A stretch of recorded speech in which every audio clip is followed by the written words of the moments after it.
s'intitulerait Mind the Gap. Je vous raconte cette histoire vraie.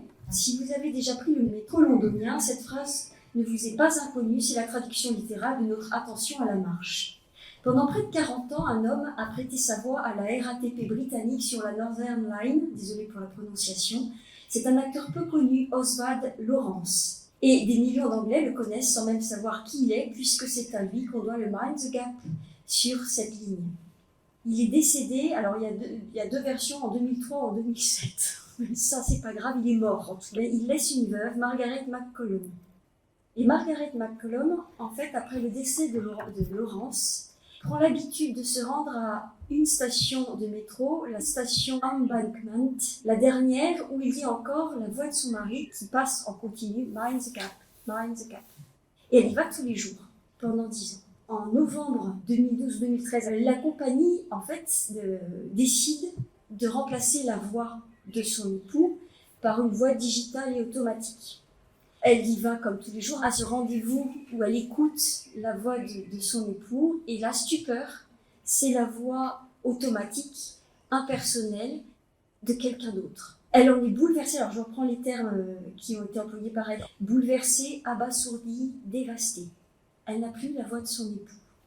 Alors elle fait quelque chose d'étrange, elle écrit en fait à la compagnie, à la Transport for London, en leur demandant s'ils veulent bien de réintégrer la voix de son mari, en expliquant pourquoi.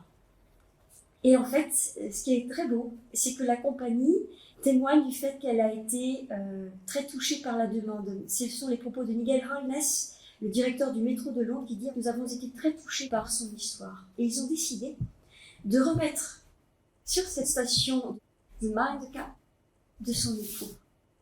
Et à quelques semaines qui précédaient Noël, elle a reçu par colis postal un CD où était enregistrée la voix de son époux. On voit quel désir anime cette femme de réécouter jour après jour la voix de son époux. Son époux lui manque, elle l'aime, elle sait qu'elle n'entendra plus sa voix. Et elle sait que là, elle peut l'entendre encore, et encore, et encore. Voilà son désir. Et j'ai une autre histoire qui est très belle aussi, c'est l'histoire d'un chien, Hachiko. C'est une histoire vraie. C'est un Akita Inu, race de chien qu'on trouve dans le nord-ouest du Japon. On a dans la gare de Shibuya une statue de ce chien. C'est un chien très particulier parce qu'en fait, il a suscité beaucoup d'admiration et d'hommage. Je vais vous raconter pourquoi, mais avant, juste pour vous embêter, pour que vous ayez un peu l'appétit de l'histoire. Comment expliquer que pendant 9 ans de temps, un chien soit nourri et abreuvé tous les jours parce qu'il vient à la gare par tous les passants qui sont là? Pourquoi se fait-il que des enseignants le présentent comme modèle à leurs élèves? Pourquoi, une fois qu'il est mort, l'empaille-t-on et en conserve-t-on les restes dans un musée national de la nature et des sciences à Tokyo? Pourquoi, à l'anniversaire de sa mort, la première année, on lui rend hommage par une cérémonie? Et pourquoi lui consacrer 2 films, un en 1987, le film japonais Hachiko Monogatari, et en 2009, un remake, si vous voulez, aux États-Unis qui s'appelle Hachi. L'histoire de Hachiko se passe bien avant la Seconde Guerre mondiale. Né dans la région d'Akita en 1923, l'animal arrive à Tokyo en 1924 avec son maître, le professeur Hidesaburo Ueno. L'homme vit désormais à Shibuya, quartier célèbre de la capitale japonaise, et Hachiko a l'habitude de l'accompagner tous les matins jusqu'à la gare. Tous les soirs, Hachiko se rend seul à la gare de Shibuya, attend patiemment le retour de son maître et effectue avec lui le trajet retour jusqu'à son domicile. Une routine quotidienne, immuable, se poursuit pendant 1 an et 4 mois jusqu'au 25 mai 1925, jour où Hidesaburo Ueno meurt des suites d'une hémorragie cérébrale alors qu'il participe à une conférence à l'université de Tokyo. Bien que la famille du professeur Ueno tente de trouver un nouveau foyer pour Hachiko, celui-ci s'enfuit continuellement et retourne au domicile de son maître. Au bout de quelques semaines, l'animal se rend compte que son maître n'y vit plus et se rend quotidiennement sur le quai de la gare de Shibuya, à l'heure précise à laquelle le train de son maître est censé arriver. Au fil des mois, les usagers de la gare commencent à remarquer la présence d'Hachiko et lui apportent de la nourriture et de l'eau. Et l'un des anciens élèves du professeur Ueno, qui a eu vent de cette touchante affaire, commence à écrire des articles sur ce chien. Il est présenté comme un exemple de loyauté par les enseignants, etc. Puis tout ce que je vous ai décrit ensuite. Hachiko va mourir en 1935, soit presque 10 ans après la mort de son maître. Il meurt sur le quai de la gare de Shibuya en attendant le retour de son maître. Vous voyez ? Donc, simplement pour vous montrer que dès le point de départ, il y a quelque chose de très beau qu'on voit chez l'homme et chez un animal. Il y a une puissance d'amour qui fait poser des actes qui paraissent absurdes. Il y a une énergie qui est de l'ordre de l'amour et de l'ordre du désir. Donc, quand je vais vous parler du désir humain par rapport au désir animal, mon propos ne sera pas de dire que l'animal sent, l'homme sent là où l'animal ne sent pas, ou que l'homme désire là où l'animal ne désire pas, parce que ce serait faux. Où se situe le désir humain et le désir animal pour bien comprendre qui nous sommes nous et qu'est-ce qui peut vraiment répondre à un désir d'homme. Richard Ryder, qui est écrivain et psychologue britannique, voyant que l'animal est capable d'une telle sensibilité, dénonce les souffrances qu'on inflige aux animaux. Par exemple, en laboratoire, il véhicule donc des images, par exemple, d'un chien qui est en train d'agoniser dans un laboratoire pour souligner le fait qu'on ne peut pas impunément faire souffrir alors que l'animal est vulnérable et en capacité de souffrir. Et puis, il va proposer donc de défendre les droits des animaux. Par exemple, en 1971, dans un livre Animals, Men and Morals, si nous acceptons comme moralement inacceptable de faire souffrir délibérément des êtres humains innocents, alors il est logique de trouver inacceptable de faire souffrir délibérément des êtres innocents d'autres espèces. Le temps est venu d'agir selon cette logique. Et on comprend, parce qu'effectivement, on voit bien que l'animal, il a une sensibilité. Donc, si effectivement il y a ça qui nous est commun, c'est pas anodin. Après, on continue. Vous avez Peter Singer qui connaît Ryder, il l'a rencontré en Angleterre. Il est australien, il est philosophe, et il propose même, il fait un appel à la libération animale en 1975. Et puis, vous voyez qu'il y a en fait aujourd'hui beaucoup de discours qui vont dans ce sens. Par exemple, une association PETA pour une éthique dans le traitement des animaux qui va défendre les animaux. Alors, ce que je retiens, c'est juste le motif de la défense des animaux qui est proposé par ces personnes pour le peu que j'en ai lu. On les défend non pas seulement parce qu'ils souffrent et qu'il serait inutile de faire souffrir quand on peut éviter de faire souffrir, mais il faut les défendre parce qu'il y aurait une égalité de nature entre l'homme et l'animal, attestée parce qu'ils sont les uns et les autres capables de souffrance. Autrement dit, c'est la sensibilité qui atteste de l'identité de nature de l'homme et de l'animal. Je vous lis deux passages, un de Richard Ryder dans un article du Daily Telegraph de 1969. Depuis Darwin, les scientifiques admettent qu'il n'y a aucune différence essentielle, magique entre les humains et les autres animaux, biologiquement parlant. Et puis, sur le site de l'association PETA, les animaux sont des individus, des personnes. Est-ce que le désir humain équivaut le désir animal? Quant à la puissance, on voit bien, vous voyez, que ça peut aller très loin d'un côté comme de l'autre. Donc, ce n'est pas du tout anodin, ni le désir d'un animal, ni le désir d'un être humain. Donc, il ne s'agit pas de dire que l'un est extraordinaire et l'autre nul, ou inversement. Ce n'est pas le sujet. Mais c'est d'essayer de comprendre si le désir humain est équivalent au désir animal, qu'est-ce qui assurera à l'homme d'être heureux? Regardons le mode de fonctionnement d'un animal. Eh bien, on verra, et ça fonctionne très bien quand on veut dresser un animal ou quand on veut l'éduquer, puisqu'après il y a toute une discussion, est-ce qu'on dresse, est-ce qu'on éduque, etc. En fait, ce qui va faire avancer un animal, c'est l'expérience du plaisir et de la douleur. Pour le faire avancer, on va lui donner le sucre, la carotte, la caresse, ce qu'il aime sur le plan de la sensibilité, la présence de son maître, on le voit avec ce chien. Il y a l'expérience physique, sensorielle, sensible de ce qui lui est un bien.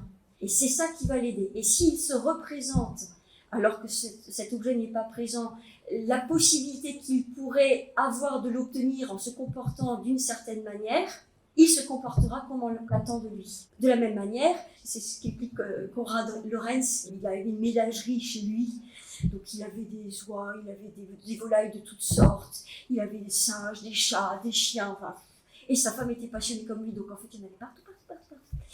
Et Konrad Lorenz explique bien que quand il a voulu, un de ses chiens arrête de s'attaquer aux volailles qu'il avait intégrées, des paons notamment, et puis aussi d'autres espèces. Tout de suite, il a eu l'idée de frapper avec le cadavre le museau du chien pour qu'il associe la souffrance éprouvée à la bête. Ce qui fait que dans un second temps, il a pu réintégrer des animaux qui, soit de la même espèce, soit ressemblant à cette espèce quant à l'odeur, quant à la couleur, soit reconnus comme semblables à cet animal qui lui avait fait du mal. et il a arrêté d'attaquer les bêtes. Voyez ? Donc on se rend compte qu'il y a une manière de fonctionner chez l'animal qui est sur le plan de la sensibilité, et c'est magnifique. Et le bonheur d'un animal se traduira en termes de plaisir sensible. Il y a un plaisir sensible du chien à sentir son maître présent, son maître le nourrit, son maître le caresse. Il y a une modulation de la voix qui lui plaît. Toutes les caractéristiques sensorielles de son maître sont assimilées par le chien à un plaisir de vivre, plaisir d'exister sur le plan sensoriel. Et donc, chaque jour, il va à la gare, parce que chaque jour, étant habité par les représentations sensibles de ce qu'il a vécu avec son maître, et parce que chaque fois qu'il allait à la gare, il était assuré de revenir et de retrouver ce plaisir, et bien chaque jour, il retourne à la gare en espérant revenir avec ce maître qui lui causait tant de plaisir. Voilà la puissance de la sensibilité. Madame McCollum a bien le céder et a bien la voir jour après jour dans la station, dans une des stations de Londres. Elle peut bien avoir le plaisir d'écouter la voix de son époux. Elle sait que son époux est mort. Elle sait que ce n'est que sa voix. Elle sait aussi que c'est la seule trace physique qui lui reste de son époux, qu'elle ne reverra plus ici-bas. Elle sait donc qu'elle peut écouter 20 fois la même piste sur le CD, elle peut revenir 10 ans de suite dans la même station de métro, elle sait qu'elle ne reviendra pas avec son époux. Mais elle veut raviver son souvenir parce que c'est sa manière à elle de maintenir un lien d'amour avec son époux. Qu'est-ce qui peut expliquer cette différence entre désir animal et désir humain ? À supposer que vous donniez à l'homme tout ce qu'il lui faut pour éprouver tous les plaisirs physiques. Est-ce que vous êtes assuré que la personne sera heureuse ? Alors, je vous lis un passage de... Alors c'est du polonais cette fois. Czeslaw Miłosz, dans La pensée captive, il raconte comment ont vécu les intellectuels sous le régime communiste en Pologne. Régime communiste qui instille la certitude que le bonheur ne peut être que dans la matérialité des choses. Toutes les questions ontologiques, métaphysiques, la question de l'être, toute la question du but de la vie, de la destinée humaine, y a-t-il une vie après la mort ou pas, toute la question de la beauté du monde, ce sont des questions qui sont ineptes, absurdes, qui détournent l'homme de l'essentiel, à savoir être productif. Et il raconte dans le livre l'expérience qui est vécue du dedans par quelques-uns des intellectuels qui ont été ses amis, sachant que lui-même, pendant un temps, a vraiment travaillé en lien avec les communistes, il était diplomate pour eux, et il a essayé, tant qu'il a pu, de vivre sous ce régime en faisant tous les compromis qu'il voulait, parce qu'étant poète, sa langue natale c'était le polonais, et qu'il ne se voyait pas écrire dans une autre langue. C'était son âme. Et alors il raconte, par exemple, l'œuvre d'une personne qu'il a connue, Stanisław Ignacy Witkiewicz. Celui-ci, en fait, alors que les Russes ne sont pas encore sur la terre de Pologne, a fait apparaître un livre, un roman, et il raconte ceci. L'action était située en Europe, plus précisément en Pologne, dans le proche avenir ou même dans le présent, c'est-à-dire aux environs des années 30, 40 ou 50. Le milieu social dépeint était celui des musiciens, des peintres, des philosophes, des aristocrates et des officiers supérieurs. Le livre entier n'était qu'une étude de la décadence, musique de dissonance, perversions érotiques, usage des drogues, pensées déracinées et inconséquentes, fausse conversion au catholicisme, maladies psychiquement compliquées. Tout cela se passait au moment où la civilisation occidentale était, nous disait-on, menacée, dans le pays exposé à subir le premier choc d'une armée venue de l'Est, armée chinoise ou mongole, déjà maîtresse de tout le territoire, entre le Pacifique et la Baltique. Voilà le cadre de son roman. Les héros de Witkiewicz sont malheureux. Ils n'ont aucune foi et leur activité leur paraît dénuée de sens. Cette atmosphère d'absurdité, de paralysie, s'étend d'ailleurs au pays tout entier. C'est à ce moment qu'apparaissent dans les villes un grand nombre de colporteurs vendant en secret les pilules Murti Bing. Murti Bing était un philosophe mongol qui aurait trouvé le moyen de transmettre sa vision du monde par une voie organique. Cette vision du monde, qui constituait la force essentielle de l'armée sino-mongole, était contenue sous une forme très concentrée dans les dites pilules. L'homme qui en fait usage se transforme. Il trouve la sérénité, le bonheur. Les problèmes avec lesquels il était aux prises jusque-là lui semblent soudain superficiels et vains.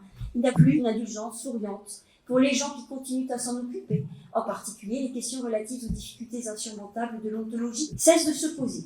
Celui qui avale des pilules multilignes est immunisé contre toute préoccupation métaphysique.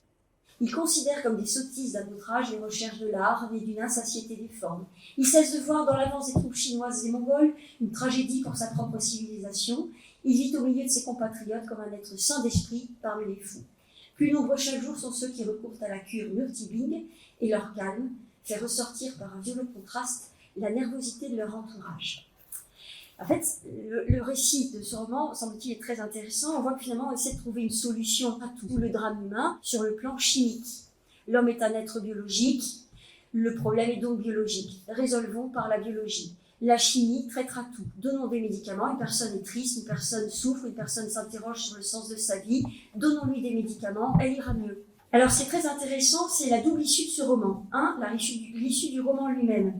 Il décrit comment les personnages qui se laissent prendre par ces pilules qui sont finalement en deviennent addicts, en viennent malgré tout à faire l'expérience que l'épilogue tient en quelques mots. Le déclenchement de la guerre amène une rencontre entre les armées de l'Ouest et celles de l'Est. Bref, ils sont arrivés, on applique Murtibing partout. Les héros de romans, naguère tourmentés par l'insatiété philosophique, passent au service du nouveau système. Très bien. Au lieu de musique dissonante, ils composent des marches et des cantates harmonieuses. Au lieu de peindre des abstractions comme auparavant, ils fabriquent des peintures socialement utiles, mais comme ils ne peuvent se débarrasser complètement de leur ancienne personnalité, ils deviennent des exemples parfaits de schizophrénie. Alors, cet auteur, ce qui est très intéressant, il pressent l'arrivée des communistes et il vous transpose dans un monde imaginaire ce que serait une vie humaine si on juge que l'homme n'est qu'un amas d'atomes ou de cellules. Est-ce que l'homme est heureux si on le traite comme ça?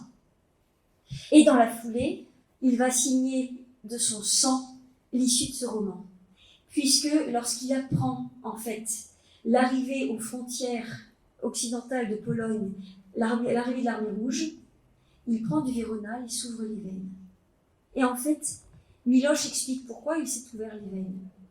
Il écrit ceci: l'auteur s'est déclaré à maintes reprises certain du fait que la religion, la philosophie et l'art en sont à leur dernier jour, et sans eux, la vie est sans rêve. Alors je vous cite encore un passage.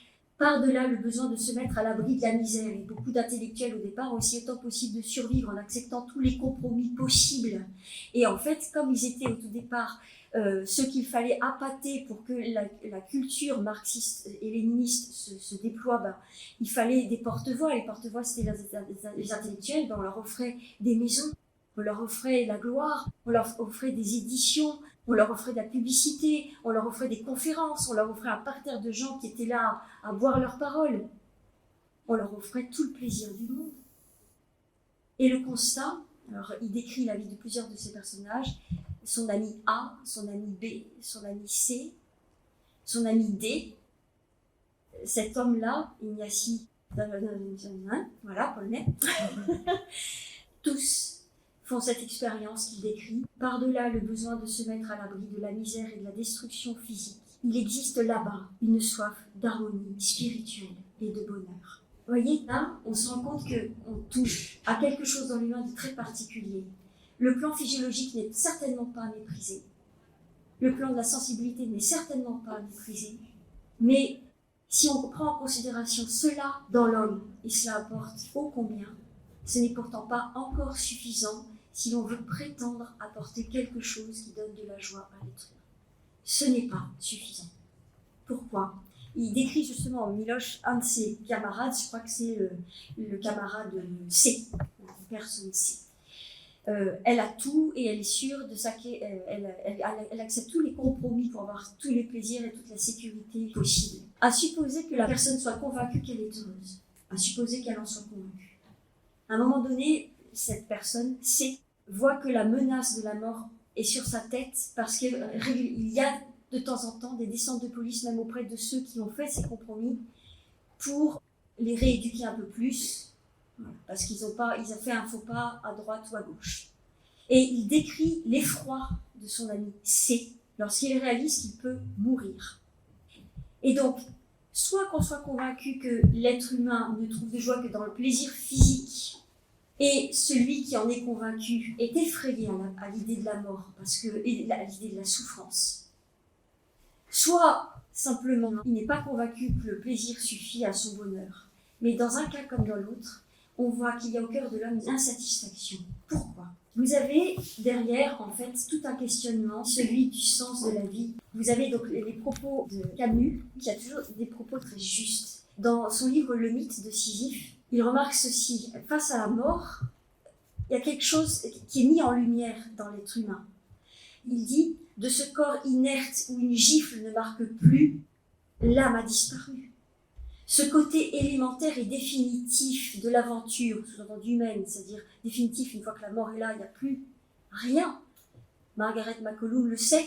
Enfin, elle juge qu'il n'y a plus rien. En tout cas, il n'est plus là, il ne pourra plus être là physiquement. Sous l'éclairage mort, fait le contenu du sentiment absurde. C'est absurde de vivre. Je peux trouver tout le plaisir que je veux, mais je sais qu'à un moment donné, ça s'arrête. Alors, à quoi sert-il de vivre ? Alors, il continue. Sous l'éclairage mortel de cette destinée, l'inutilité apparaît. Aucune morale ni aucun effort ne sont a priori justifiables devant les sanglantes mathématiques qui ordonnent notre condition. Et il ajoute un petit peu plus loin ceci. Ce qui m'intéresse, je veux encore le répéter, ce ne sont pas tant les découvertes absurdes, ce sont leurs conséquences. Si l'on est assuré de ces faits, que faut-il conclure ? Jusqu'où aller pour ne rien étudier ?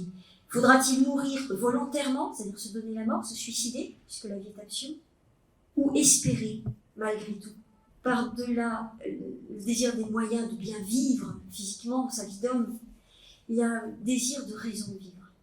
Autrement dit, le désir profond que l'homme a s'enracine dans une appréciation du réel qui dépasse la seule sensibilité, la seule capacité de la sensibilité. Je ne me contente pas de voir les choses, je veux les comprendre. Je ne me contente pas de les ressentir, de les éprouver, d'y trouver du plaisir ou de la douleur. J'ai besoin de comprendre pourquoi ça me cause du plaisir, pourquoi ça me cause de la douleur. Et si ça vaut la peine de poursuivre ce plaisir, et si ça vaut la peine de fuir cette douleur. Bref, on voit là comme la mise en lumière de l'intelligence. L'intelligence s'interroge sur le pourquoi et sur le sens de l'être des choses. Et le désir de l'homme prend racine dans cette capacité qu'a l'intelligence d'interroger le réel. L'intelligence est aussi en capacité de sonder le propre être humain et lui demander qui es-tu, toi, pour que je te donne tout le bien dont tu as besoin. Ça témoigne, vous voyez, d'une intelligence qui fait que le désir de l'homme s'applique à infiniment plus de choses que le désir d'un animal. Un animal va désirer ce qui lui procure un plaisir physique et affectif. À ne pas négliger.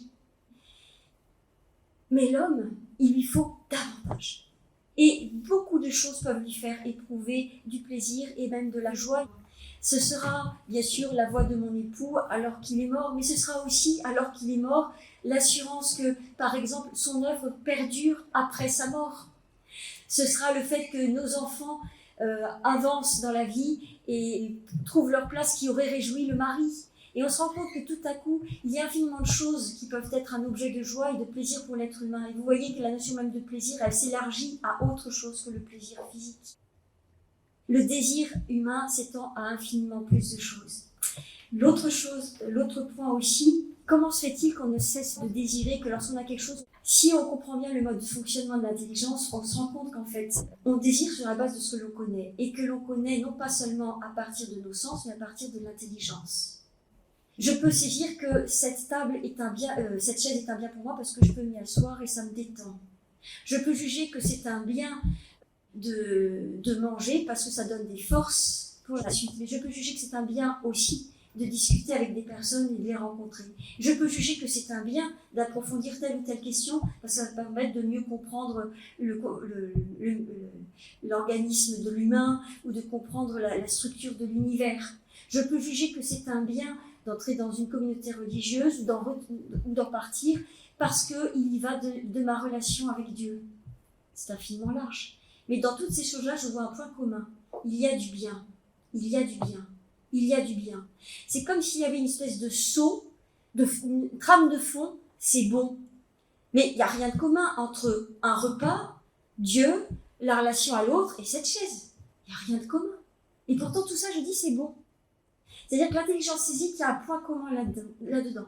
Dans chacune de ces choses, il y a quelque chose qui permet un accomplissement, un perfectionnement, un sentiment de plénitude. Comme, en fait, le désir monte à proportion de la connaissance que j'ai des choses et de leur bonté, monte en moi aussi le désir du bien, pas simplement d'un bien singulier. Il doit bien y avoir un bien qui est tel qui me comble absolument. Ce désir de l'homme, c'est un désir qui s'élargit à infiniment plus de choses que simplement des biens immédiats, passagers, sensibles.